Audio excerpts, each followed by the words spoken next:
રાજકોટથી સમાચાર, જ્યાં વોર્ડ નંબર 15ના કોંગ્રેસના ઉમેદવારની પોલીસે અટકાયત કરી. મકબૂક દવદાણી સહિત 20 લોકોની અટકાયત કરાઈ છે. 100 મીટરની અંદર પ્રચાર કરતા હોવાથી અટકાયત કરવામાં આવી. હાલમાં મામલો થોરાડા પોલીસ સ્ટેશન પહોંચ્યો છે. રાજકોટથી આ સમાચાર, જ્યાં કોંગ્રેસના ઉમેદવાર પર આરોપ મૂકવામાં આવ્યો છે કે તેમણે 100 મીટરની અંદર જ પ્રચાર કર્યો છે, જે યોગ્ય નથી, નિયમોની વિરુદ્ધ છે, એટલે જ તેમની અટકાયત કરવામાં આવી છે. 20 લોકોની અટકાયત કરાઈ છે મકબૂક દવદાણી સહિત, તેવા સમાચાર પ્રાપ્ત થઈ રહ્યા છે. બિલકુલ, તો આજે નાની નાની બાબતોનું પણ એ ધ્યાન રાખવાનું હોય છે. તમે પોલિંગ જે બૂથ છે, મતદાન મથક છે, એની નજીક પણ તમે એ નિશાન પણ નથી બતાવી શકતા, એટલે તમે જે પાર્ટીમાંથી ઉભા રહ્યા છો એ નિશાન બતાવીને એ રીતે પ્રચાર નથી કરી શકતા. અને એ આ વ્યક્તિ જે પણ છે, કારણ કે એ તો ઉમેદવાર છે, તેમને પણ ખ્યાલ હોવો જોઈએ, તેમની સાથે તેમના સમર્થકો છે, તેમને પણ આ વાતથી તેઓ અવગત હોવા જોઈએ. મકબૂક દવદાણી સહિત 20 લોકોની અટકાયત.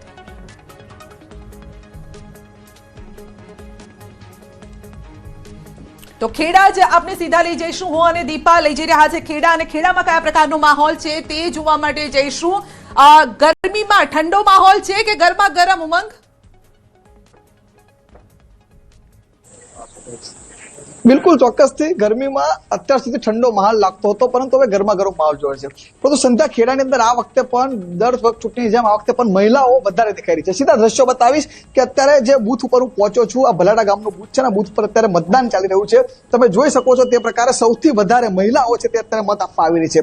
મહત્વની વાત કરવામાં આવે તો સંધ્યા ખેડા જિલ્લાની અંદર ખેડા જિલ્લા પંચાયત, ખેડા તાલુકા પંચાયત તેમજ સાથે સાથે ખેડાની નગરપાલિકાઓ અને મહાનગરપાલિકાની ચૂંટણી યોજાઈ રહી છે, અને એની અંદર અત્યારે મતદાન ચાલી રહ્યું છે. મતદાન અંદર તમે જોઈ શકો છો કે જે મતદારો છે તે પોતાનો મતાધિકારનો ઉપયોગ કરવા આવી રહ્યા છે. સંધ્યા, સૌથી મહત્વની વાત કરવામાં આવે તો પહેલી વખત આ વખતે આ જિલ્લા અને તાલુકા પંચાયતની જે ચૂંટણી છે તે ભેગી યોજાઈ રહી છે. 1995 પછી પહેલી વખત ઘટના બની છે કે આ વખતે પણ દ્રશ્યો સીધા બતાવીશ કે જે વૃદ્ધો છે પોતાના ઉંમર હોવા છતાં પણ પોતાનો મતાધિકારનો ઉપયોગ કરતા હવે આગળ જોવા મળી રહ્યા છે.